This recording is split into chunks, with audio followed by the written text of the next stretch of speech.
किन्नर के राम पर कथावाचक डॉक्टर अशोक हरिवंश ने संगम की रेती पर किन्नरों को सुनाई राम कथा। संगम नगरी प्रयागराज माघ मेले में स्वामी रामानंदाचार्य स्वामी महाराज के शिविर में किन्नरों को सुनाई गई राम कथा।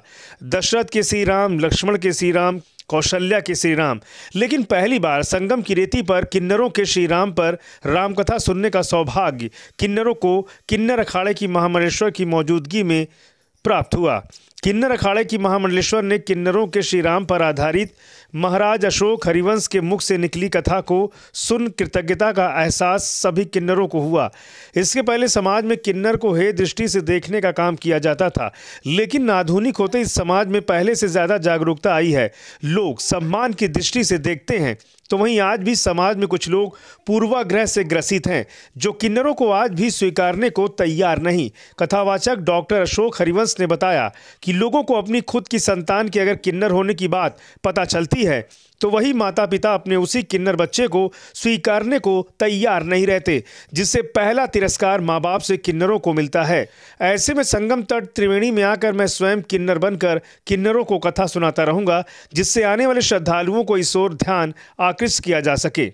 मैं बहुत सौभाग्यशाली हूँ कि बहुत सारे हम लोग ने सुनने को मिलता था।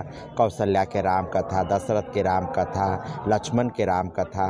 ये पहली बार प्रयागराज में जो गंगा माँ त्रिवेणी, गंगा और जमुना और सरस्वती माँ का समागम, ये पवित्र स्थल में हमारे डॉक्टर अशोक रघुवंशी जी के मुखार बिंदु से हम लोग को ये कथा सर्वर करने का अवसर मिल रहा है और बहुत अच्छा लग रहा है। और मेन ये कथा करने का हम लोग का मेन उद्देश्य यही है कि किन्नरों के सनातन धर्म में कहाँ स्थिति था ये बता रहे हैं। और हम यही चाहते हैं कि किन्नर समाज भी इसी समाज के, जब हमारा प्राचीन काल से चाहे वेद हो चाहे हमारे कोई भी पुराण हो, उसमें जब हमारा स्थान है, तो आज समाज क्यों हम लोग से दोहा व्यवहार कर रहा है, क्यों कटाक्ष कर रहा है।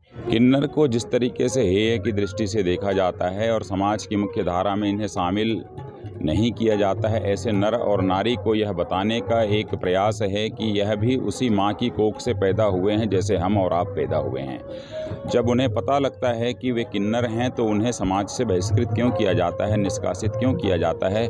और वहीं पर हम यदि कोई बच्ची है कहीं किसी एक ड्रम में मिल जाती है, सड़क के किनारे मिल जाती है, उसे हम ले जा कर के पालते हैं और पालने के बाद बड़ा होकर के हम उसे इंजीनियर डॉक्टर बनाते हैं और हम उस अजनबी को सहारा दे करके एक नाम देते हैं अपना। और जब पता लगता है कि ये किन्नर हैं, हमारी ही कोख से पैदा हुए हैं, तो उन्हें अजनबी बना देते हैं।